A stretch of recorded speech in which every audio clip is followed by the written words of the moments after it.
kepada ejen-ejen stokis-stokis yang dapat tawaran pergi ke luar negara ataupun company trip dengan HQ, korang janganlah gembira sangat berlompat tak ingat dunia. Apa manfaat-manfaat yang korang dapat tu bukan dapat saja-saja. Semua manfaat tu akan dimasukkan ke dalam jumlah pendapatan korang. Katakanlah pendapatan korang RM200,000.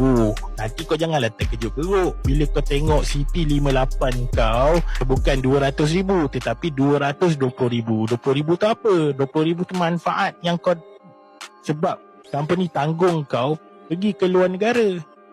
Jadi cadangan aku, bila kau dapat je tawaran tu, Alhamdulillah, dan kau counter offer balik kau punya HQ.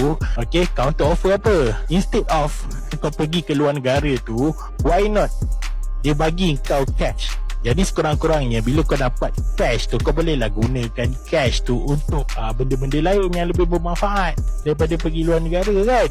Itu pun kalau lah dia boleh offer, kalau dia boleh bagi option cash. Jadi apa yang kau dapat secara cash tu, itulah yang akan dimasukkan dalam pendapatan nanti. Jadi ejen pun kena bijak. Okay, tapi ini hanyalah untuk ejen dan stokis. Bagaimana pula dengan orang yang bekerja makan gaji secara tetap? Ini lain pula kes dia. Tengok video seterusnya.